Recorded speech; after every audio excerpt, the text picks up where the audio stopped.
Hi, this is Dr. Fang-Mei Law from Tiffin University.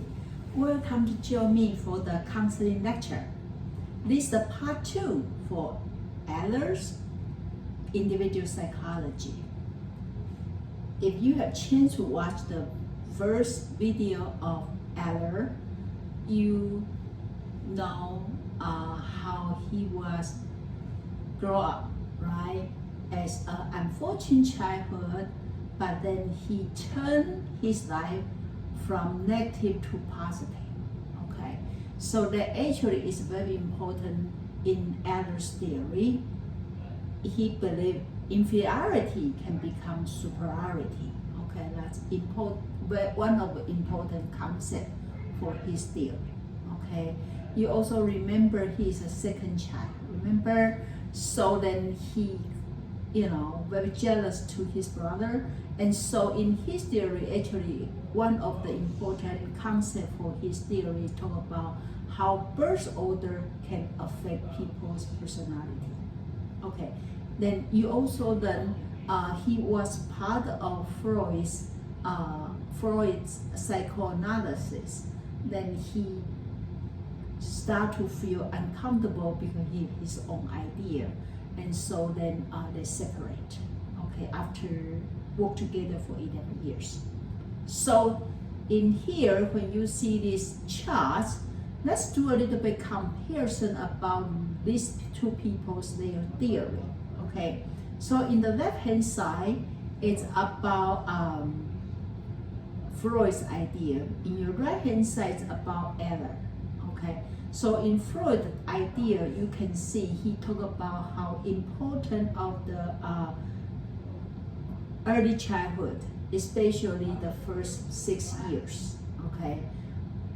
But Adler, on the other hand, don't believe that's true, okay? He believe, now and the future actually is more important, okay?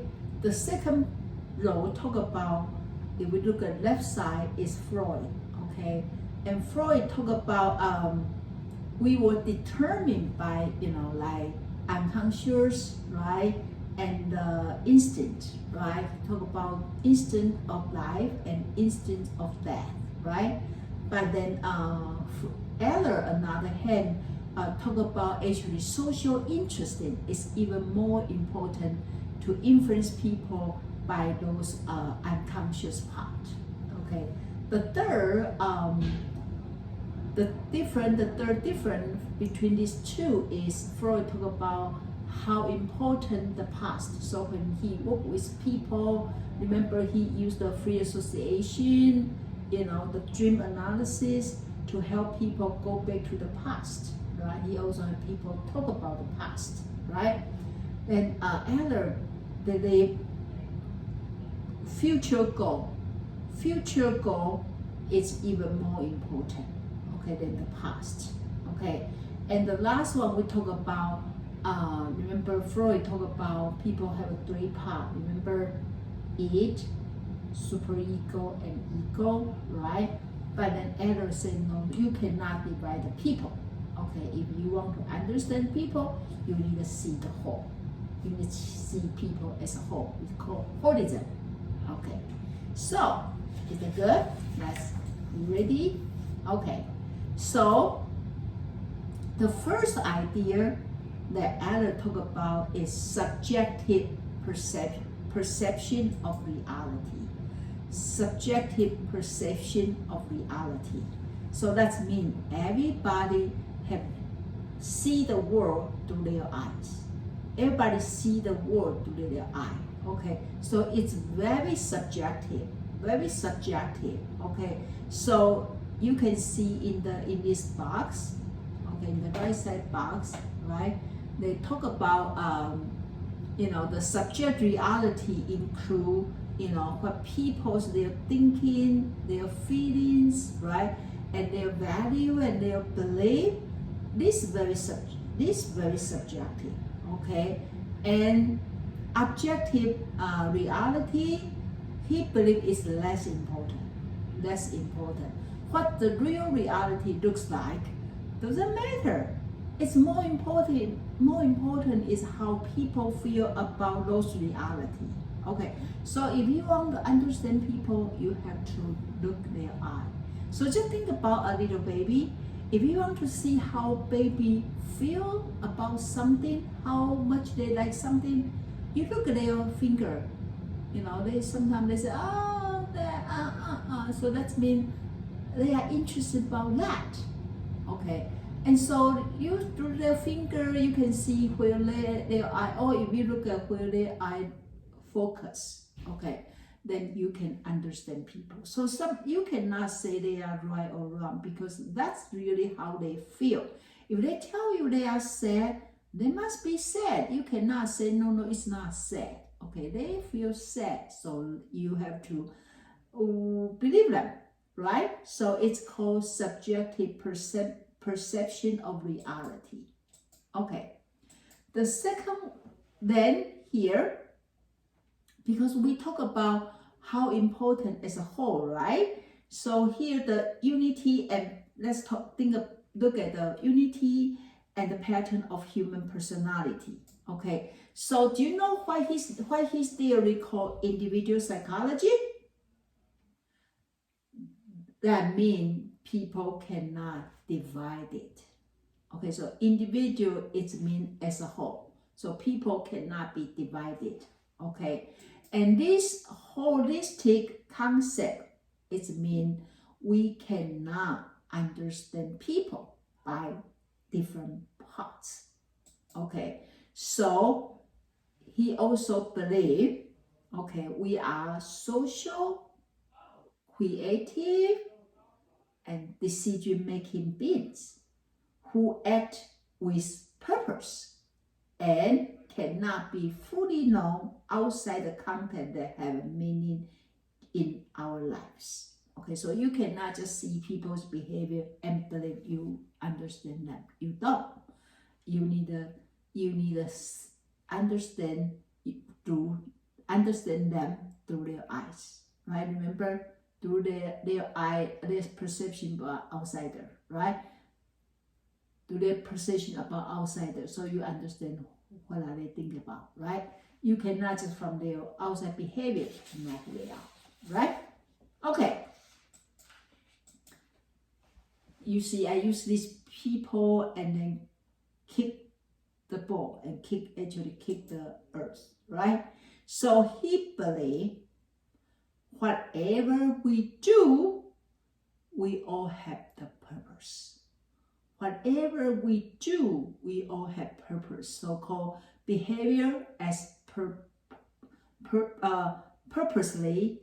purposeful, and goal-oriented. Okay, so sometimes you maybe cannot just do their behavior. So here say behaviors that may seem inexplicable become understandable once we know their goal or purpose, right? So for example, if somebody tried, keep going to watch movie, the mother may kind of say, you watch too much movie. Then kids may say, but I want to be a movie maker in the future. That's why I keep watching movie. Oh, now mother understand. Oh, that's why you keep watching movie, right? So, if you see people doing something kind of strange, maybe you can ask them what's their goal, why they love that part so much. Okay, so they say you cannot understand people's behavior unless you know their goal. And I think that's very important. Okay, and also he say we can only think, feel, and act in relation to our perception of our goal. Okay, therefore we can only fully understand only in light of knowing the purpose and goal toward which we are striving. Okay, so whatever we do, always have the goal. Think about why you turn on this video, right? Maybe because you want to know Adler, or because you are my student and then you miss the class because for some reason you cannot attend the class, and so you watch this so you can you can understand, or you will know what we cover in the class, right? You know, for different reasons. Or you just say, oh, I want to see how Dr. Law, you know, recall his lecture, right? We all have the purpose. We all have purpose. Like if you walk to the kitchen, you maybe want to get water, or you maybe want to sneak in something from your refrigerator. You know, we walk, everything we do have some purpose, right? And because he is interested about future, right? So that's why he talked about goal directed, but he didn't minimize the importance of the past, because actually whatever the goal we are pursue somehow relate to our young childhood. Okay, so actually Adler did talk about our perfect goal, the goal we set up quite often we set up when we were young. Do you remember when Adler want to be a doctor? Remember when he was around 5 years old, right? In about the age, he almost died, right? 4 or 5, and he almost died, right? And the doctor told the parents, say, I don't think Adler going to make it. And then in that time, Adler decided he was going to be a doctor, right? So then he worked very hard, and so Adler believed whatever you make decision as a young child actually affect who you're going to become in the future. For use me example, I always want to be a teacher. I want to be a teacher as elementary school, okay, because I just feel I love to teach so much as a young age. Then so in my life, I find the way, you know, pursue the whatever the schooling or everything for the purpose I want to be a teacher. And I'm glad I have a chance to be a teacher, right? So I believe whatever Adler say, the young child, the young age, people their young age is very important, okay?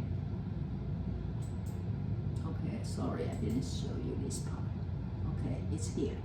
Okay, and then if you are my student, you have PowerPoint with you, so you can also look at your PowerPoint. Okay, so the next slide also continue to talk about behavior as purposefully and goal directed.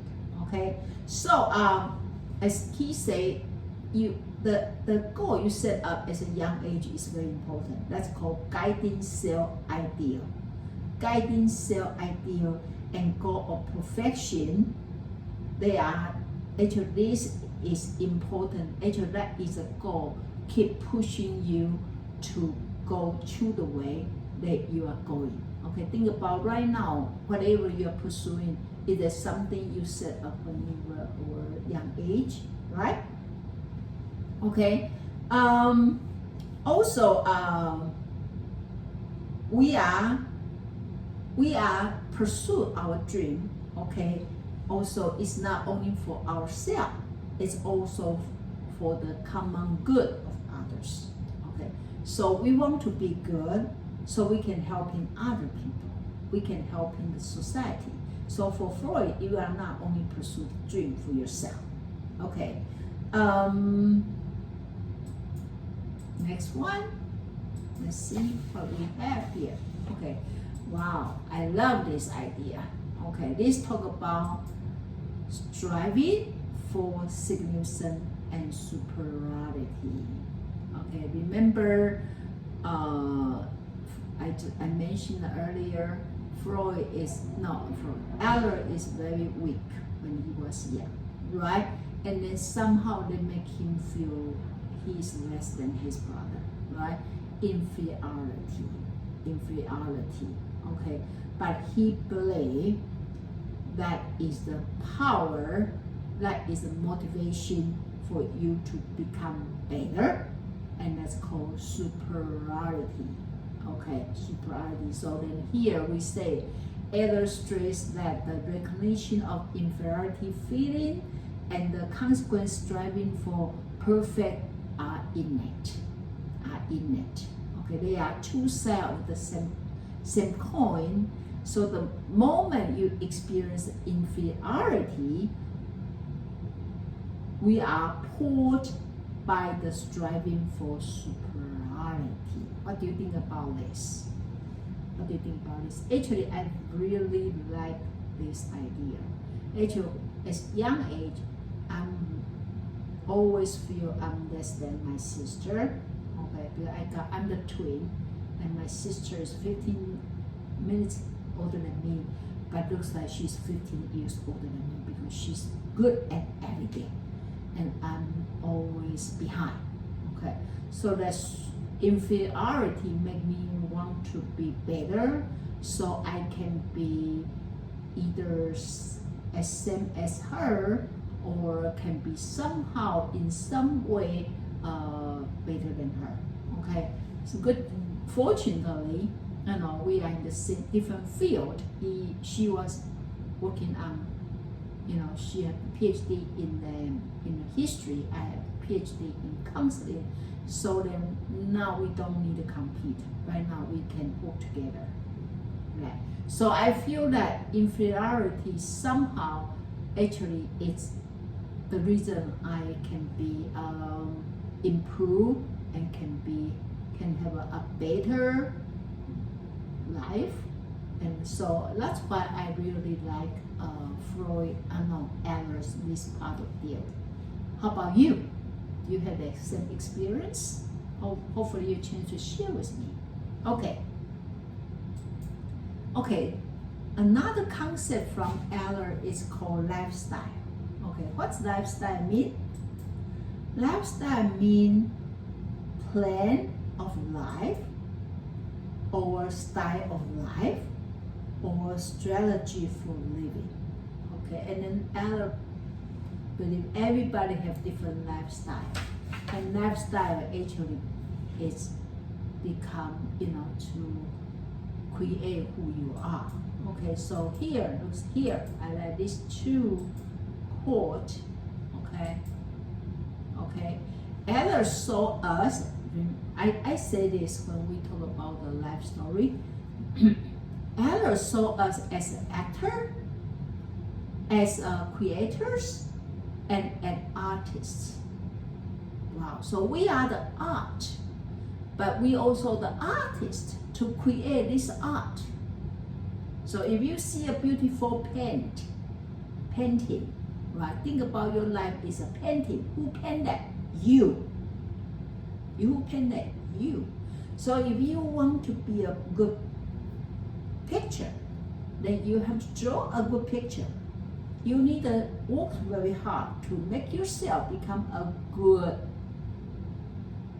picture, right? And then we can reframe.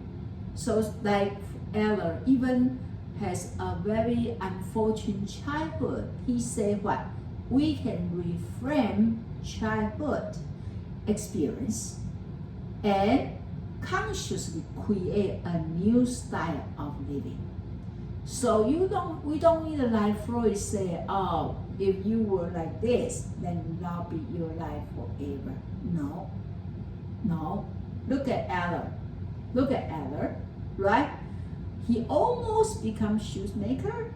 We are not saying shoemaker is not good. It's good, but then he want to be better. He almost died, and of course, it's not mean he can control his own life, but he have that will. I want to be better. I want to survive, and I want to be a doctor. Right? So you can create. So Adler used his own life story to tell people we are the actor, creators, and artists. Okay. Another idea from Adler is talk about social interesting and community feelings. Okay. He believed we all belong to society, and no man in alone, no man no man alone in an island. Okay, we cannot be alone. Okay, so let's look at the social interesting. Okay, so social interesting is the action line of one's community feeling and involve being concerned about others as one is about ourselves. Okay, so whatever we do, we not only do for ourselves, we also do for the common good of the society. That's what he said. Okay, and also we have the capacity to cooperate and contribute to something bigger than ourselves. Bigger than ourselves. Okay, we all not only live for ourselves, we can contribute to something that are bigger than ourselves. Okay, and he also believed, okay, the social interesting also part of our identification and empathy with others. So we have to what? I think this quote is very good. I really like it. What you see there? To see with the eyes of another, to hear the ears of another, and to feel the heart of another. Do you like this? I like this, right? So that means don't just think about yourself. When you see the things, you also see what other people see that. When you hear something, you say what other people hear. And when you feel something, you say, I wonder how other people feel about that. So they can give you a better sense about how to work with other people. Okay. So let's look at here. Okay. So this social interest in actually was somehow related to your experience with others. So if you look at this, I found some picture like a cartoon. Okay, so let's look at here. Okay, so then when you were a child, in the childhood, we play with other people. And then we get a sense of belonging. We feel people like us. So you can see, I have 3 arrows go to 3 different places, right? So you can see if you play with people and you have fun, okay, then you will feel good about yourself. So like the first 2 pictures there. But then you can see the last picture there, like people kind of like, we don't want to play with you. We don't want to play with you. Then what happened? Right? What happened? Then we want our sense of belonging is not fulfilled, and then you feel anxiety, right? And so then you can see the social interest is diminished. Okay, so it's a very important. He said the social interest is the central indicator of mental health. So that if your client come to see you and then complain about this, maybe you can say, how's your relationship? How's your relationship with your family? How's your relationship with your community? How's your relationship with your friend? Chances are the social relationship is not great.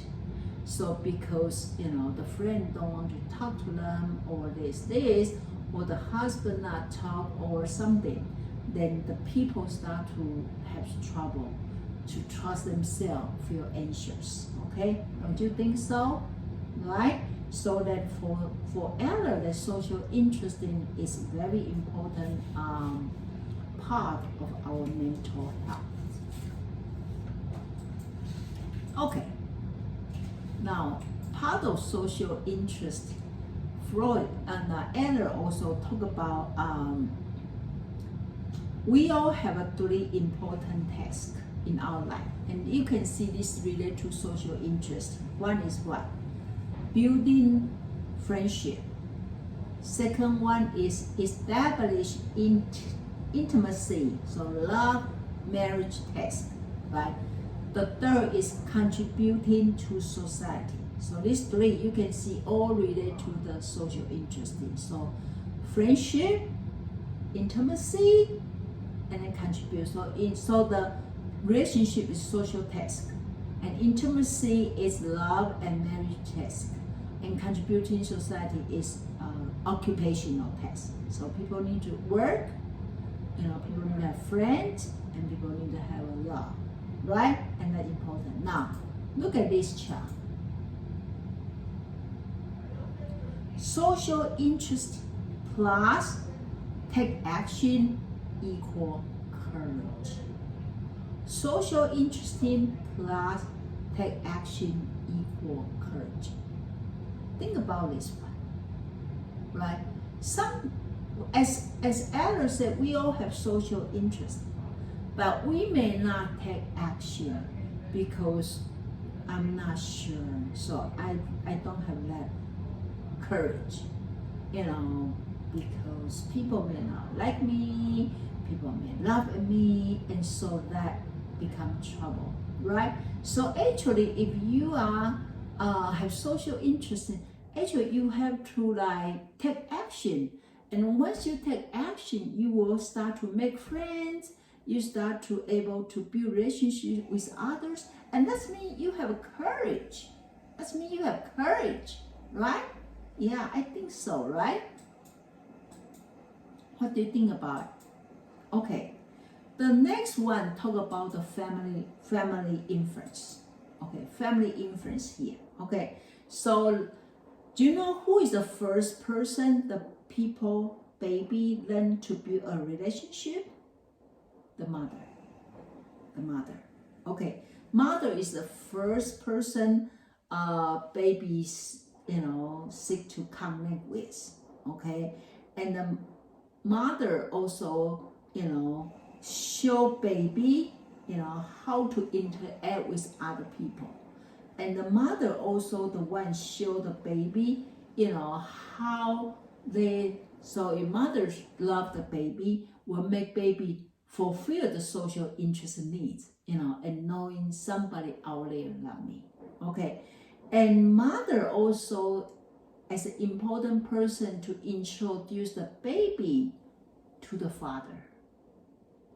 Okay, think about that, right? So mother, after they build a relationship, good relationship with the baby, and then she'll say, "Hey, baby, let's daddy, call daddy, right? Call daddy." And then once baby have relationship with mother and the father, and they both together introduce the baby to where? Community. So you see the first person is very important. And then you can see, remember we say Adler didn't have a good relation with the mother. Maybe the reason he talk about this. A lot of times, sometimes when a psychologist create a theory, they mention something, it's not mean they do have. Sometimes they don't have. That's why they say it's very important. Okay, so this list very a lot of things. I'm not going to go through all one by one, but then just aware, mother is a baby's first bridge to social life. Okay.